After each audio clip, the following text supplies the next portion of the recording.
Well, hey, didn't expect you here. Welcome to the first episode of a new series I'm planning to start on this channel, and it will be called A Valued Criticism.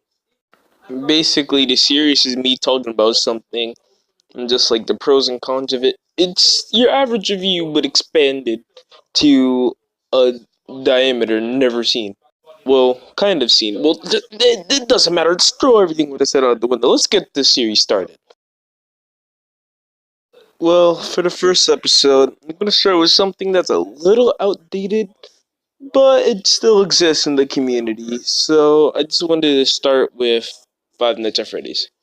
I know I'm going to get criticized for using this game for first episode of critique, but I'm going to put it there anyway because there's many room for it. So I guess we should start now, shall we? Let's get started with the first game in the series. Of course, which is literally just titled Five Nights at Freddy's. The gameplay you see in the background is, of course, Markiplier's 2020 mode playthrough, which is all max on the seventh custom night. But of course, since we're reviewing the game, we have to start from the beginning. I'm gonna talk about the first night and then on. I don't have gameplay of it. I'm just gonna have to talk about it, and you're just gonna have to imagine what it feels like. Or if you play the game, most likely you know what it feels like anyway. So let's get started. The first night of the game is pretty slow compared to the gameplay that it gets to later on. The first night only includes Bonnie and possibly Chica as a character as characters to move around during the night. Bonnie is going to move around. He's most likely going to make it to the east hall corner or to your door by the time the night is over. But Chica, there's a rare chance Chica could be that one too. But see, most likely will probably just move once or twice before the night ends. Point is, it's a fluid introduction to the game, in my opinion, and I find it to be pretty nice. It's nice, it's simple, it's easy, it's chill. You don't really have to worry about getting scared, and it is still gonna probably get that good scare of seeing Bunny at the door if it happens. Because at least to me, the talks move a little too slow, and it's a little too less action on the first night. But the second night does kind of make up for it. In the second night, Chica makes an appearance. Well, more of an appearance than she did before, as now she should be much more active, along with Bonnie, of course, becoming just more active in general. Chica comes from your right door, and she'll come from the window. And of course, like the first night, we'll probably do another scare, but it's gonna be easy to get used to. But then there comes the third night, which to me is a pretty good step up from the other two. Here comes night four. I mean, not night four. What the hell? Here comes night three. In night three, Foxy becomes active.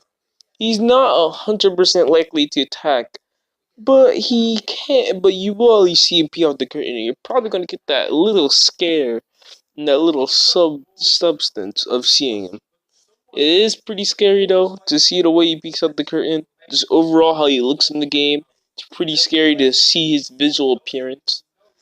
So the third night to me is just it's a nice step up. Also, of course, like the other two, Bonnie and Chica become more active, and it does get progressively challenging. Now to the fourth night, and our final addition of character. On the fourth night, Freddy appears, and he is, at least next to Foxy, the most complicated of all of them to handle. Freddy isn't quiet. He hides himself in the cameras once he starts moving. You will most likely see his pupils, and as he moves closer to you, his appearances in the cameras become more obvious. At least to me, it seems to become more obvious. So yeah, but Freddy is complicated, and the fourth night does provide some challenge. Bonnie, Chica, and Foxy become more active, of course. It's a nice step up from what the other three nights have been doing, because they have been progressing pretty slow, and then the fourth night just boosts up. Freddy makes a laugh every time he moves to indicate, well, his moving. Whenever he's in the kitchen, you'll hear the Torah march play. which is the main theme of the game, in case it wasn't noticeable. Oh boy, here we go to the fifth night. The fifth night doesn't add anyone new, but it adds some challenges to the characters you already seen and starts putting you to the real test. As they all become more and more active, the game starts actually getting some challenge. The fifth and sixth night are most likely going to be the nights where you end up actually seeing the characters jump scares. Because the other nights aren't that challenging. They could probably end up pulling you off, and you might end up getting jump scared by one of them. But you most likely will end up surviving flawlessly until night 5, where things actually get difficult. And I won't blame you either, because they move pretty fast. I'm gonna skip the sixth night. I don't really have to talk that much about it. It's just a small step up from the fifth. The characters are just a little more difficult. It moves more faster. It still provides a average step up in difficulty, but not that much than what it looks like. The seventh night, the special night of the game, you get to set the animatronics to their own difficulties, and it's nice to experiment around with. Whether you're trying to get the jump scares or if you just want to have that extra challenge.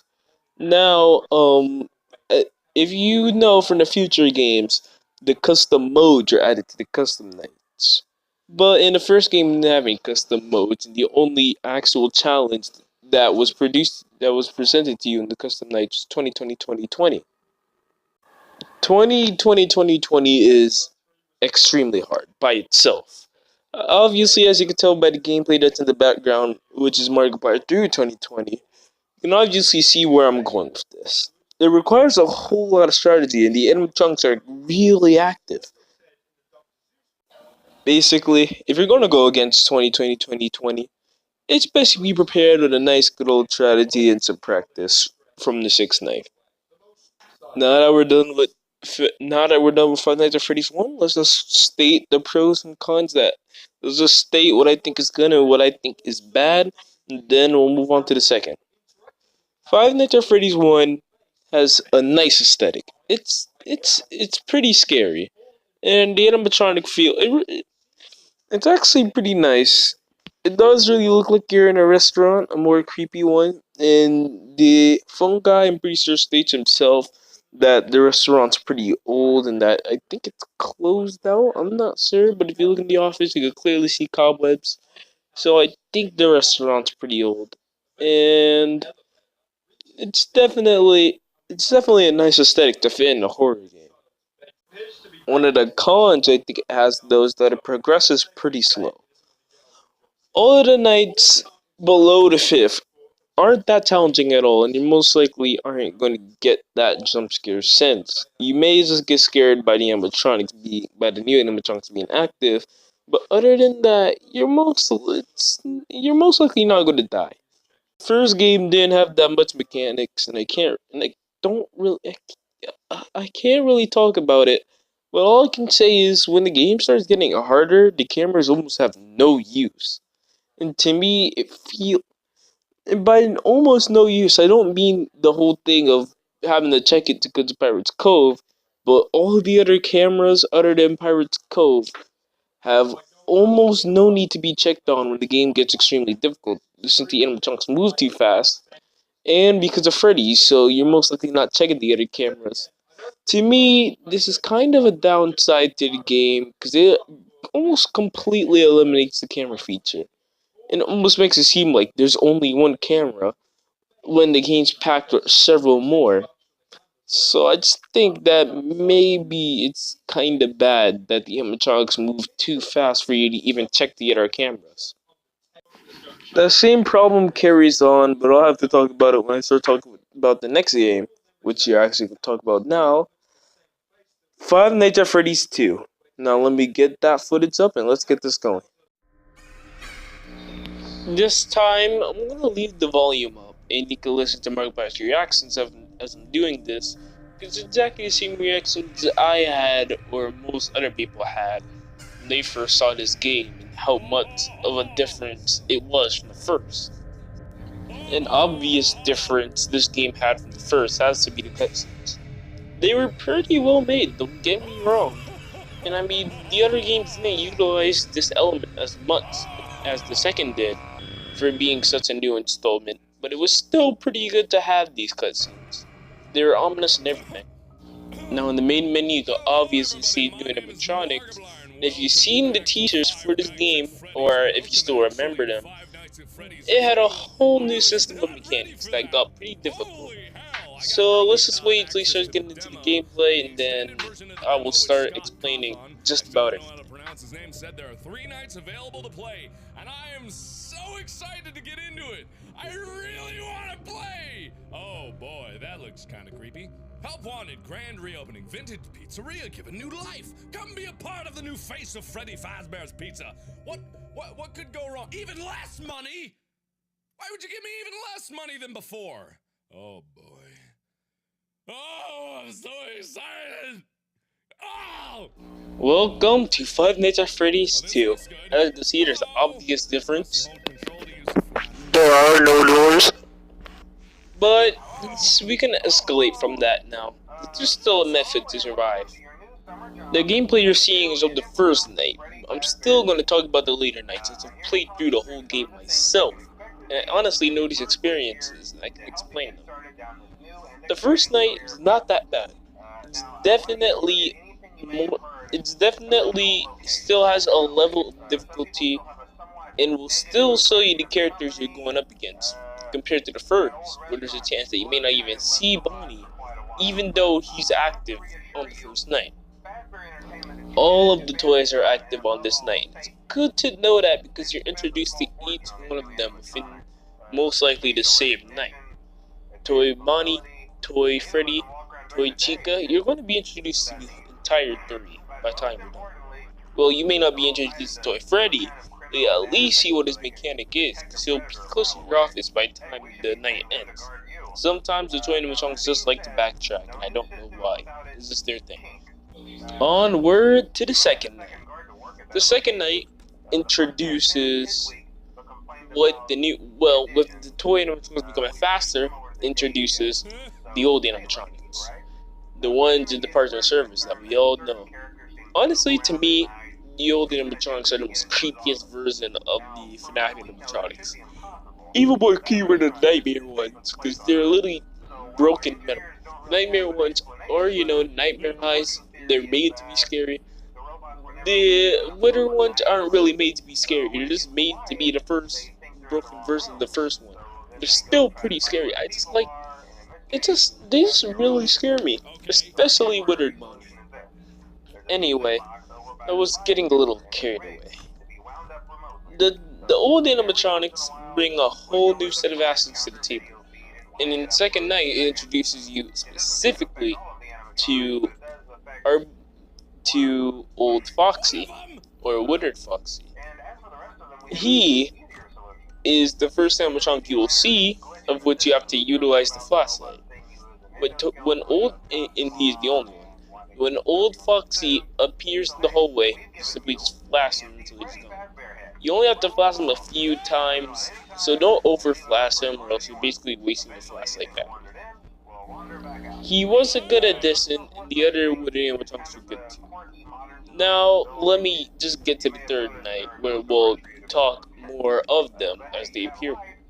The third night, the other Withered Bonnie and Withered Chica, pretty sure both of them moved that night, along with Mango, aka Toy Foxy. Well, Withered Toy Foxy, since he's still broken. She's not like the other toys. She's not repaired. She's broken. She's broken. Jesus Christ, I'm carried away. So we're talking about the animatronics. Why?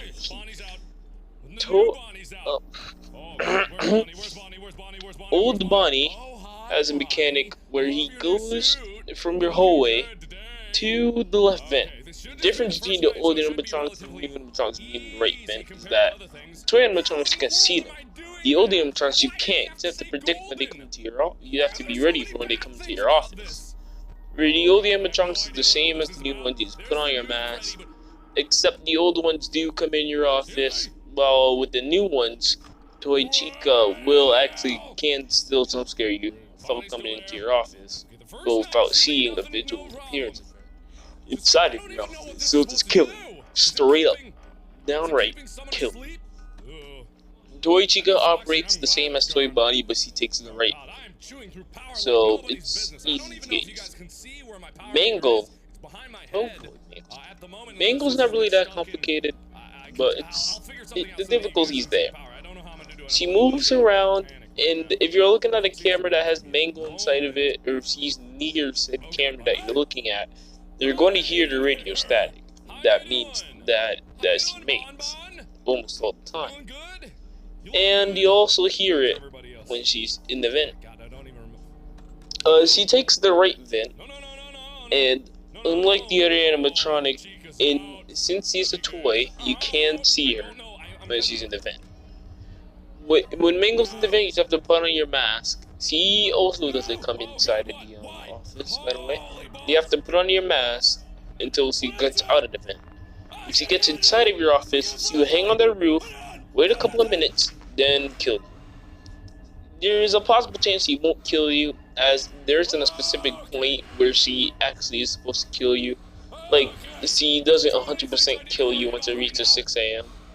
Or like the second it reaches 6 a.m. She'll just stand there and kill you at a random time. Ah, jeez. Oh! Sorry, I was recording this out of battery. Balloon Boy gets introduced pretty sure at the third night too. He might get introduced in the second, but I'm not sure. Anyway, he functions basically as Toy Foxy, as Old Foxy's best pal. As you can see, Toy Chica's upstairs right there. Basically, what Balloon Boy does is that he takes a vent, and you will see him. And you have to put on your mask before you get into your office. If you get into your office, your flashlight's disabled. That's it. He basically steals your double A's. The other nights don't add much that different. The fourth night, well, actually, the third night also adds with Freddy, who I forgot to mention. All of the animatronics are introduced by the third night, compared to FNAF 1, where they were all introduced by the fourth night. So congrats to that. So the game actually has more inches of difficulty, since all the animatronics got introduced earlier. Now, Withered Freddy, whenever he takes the hallway, not any of the vents, he takes the hallway. Once Withered Freddy's in the hallway, no other animatronic can interfere in his path. No other one.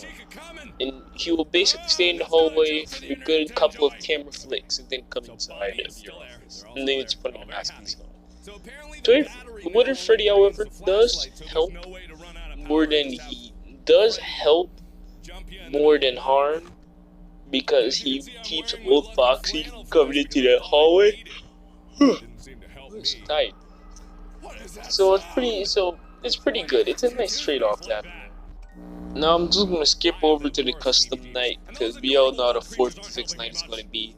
And then I will move on to the good and bads of this game. The custom night, the difference between the custom night of this game to FNAF 1, other than, the increase of animatronics, is the night modes, and that it actually rewards you in something other than stars. In FNAF 2, beating a custom night mode puts a plushie on your desk, and it will appear every time after you beat that mode. Even if you start a new game, it will always be there. Unless you erase your data, that's the only way to get rid of the plushies. I can see like the vent entrance on these locations. These are just different party rooms that are available around. This is where all the old animatronics are. I'm too lazy for retakes. I'm just gonna leave all the awning and whatnot in there. They're all still there. And also when you beat a custom night mode, there will be stars next to said mode in the custom night menu to signal that it's beaten. And when you beat Golden Freddy, which is the new name of the All Max mode in Five Nights at Freddy's 2, when you beat that, it will give a star on your menu and the Golden Freddy plushie. Now, in case I forgot to mention, In night 6, Golden Freddy becomes an enemy. I didn't mention him in the first because he doesn't really matter, he's an Easter egg, but in this game he's actually an essential character. He actually becomes an active enemy. All you have to do is put on your mask when he appears, but you get a very short time frame to do so before he kills you. So that's his challenge. He also can appear in the hallway. If he's in the hallway, you do the same thing. The time frame, at least from what it looks like to me, is a little larger when he's in the hallway than if he just appears in your office. And overall, he's just pretty good at this. He just works just like you as if half one. But you can't cancel him out using the cameras. You have to use your mask. This often you don't get that much sleep. Where was I? Oh yeah, time to get to the goods and bads. Cause I basically finished talking about the custom night. A good thing I can definitely say about this is, of course, the step up in the difficulty.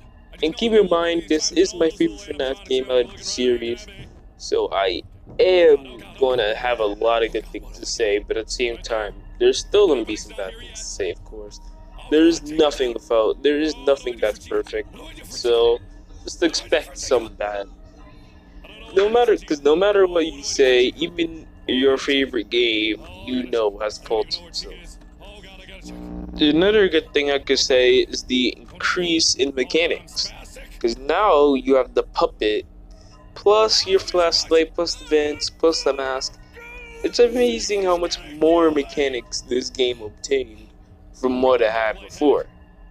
Yet another good thing about this game has to be the custom night modes, as you basically, there isn't, the game actually leaves you with stuff to do after you beat the 6th night other than all max mode. You can actually use the custom nights and it provides some basically modes like that but less difficulty. So you can practice up for all max by doing those modes. Not to mention the pluses it rewards you with is pretty nice. And I could say that's basically about it. It's time to get into the bad stuff. Okay, I'm just so sorry for that. One of the bad things I could say about this game is simply, again, what I said with the first game, it carries on over with the camera problem.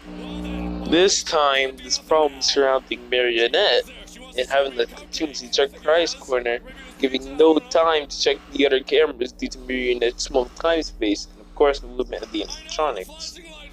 At least it's not centered on Foxy, but it's still the same problem, it's still pretty effective, especially considering that this game has more cameras than the last. Another bad thing could be simply the fact that some of the animatronics are just way too easy to get used to and are just way too easier than others. I don't see what the challenge is when the animatronics are easy to get used to, as they're even more easier than the FNAF 1 animatronics. Is this really a problem? Honestly, that's about it I have for this game. It wasn't that bad, not at all. I loved it actually. Playing through it was pretty fun, I'll have to say. Now the third and fourth one, they have their respective problems and so does this location. But I'll have to tend to those in another video, because this video is just getting too long. I don't want it to stretch to the point where it will take about an hour to export it. So I really gotta stop it. In my opinion, FNAF 2 was a high step up from the first. Definitely. It's not as revolutionary as that of Official Location in 4, but it's at least much better than that of what happened in FNAF 3. And definitely as revolutionary as definitely somewhat revolutionary as the spin-off, considering it's the first sequel of the series that started the little trend of the entire series being set around many sequels. Basically, if FNAF 2 didn't exist, the series wouldn't be running around. Overall, I give FNAF 2 a good 7.5. It's not that, no, not 7.5. I'll give it an 8. It is a somewhat improvement from the first game. but it's not that big of an improvement to the point where it's really noticeable. And I did forget some things in the good slash bad section, like the cutscenes, which are really good. The mini games are pretty good. Oh, wait a minute. Oh, if you What was I see. going to put in that? Oh, it's on the walls But, there. That's the thing. I don't know what it's supposed to be, but it's worse than anything. Oh, excuse me. can't Pardon me. That's get very it. rude. I just ate before I It's going to be something bad else. idea. You know what? Doesn't matter. Right after you Thing eat. is, there's going to be You're some gonna die. a bit more stuff in the bad section and a lot more in the good section. Okay. I was getting home. But let's miss out on it. Getting a little lightheaded. Anyway, I'm not joking. I'm gonna have to tend to 3 and 4 in another video. This is a location in another video. As these videos is too long to get through them. It's not supposed to be this bad. I hope you enjoyed it. It'll be the start of a new series. I usually like expressing my opinions and again to put my own voice on things, even though it's usually pretty quiet and pretty shy. But I still like releasing things off my chest that I just feel like should have been going a long time ago. And it's gonna start here.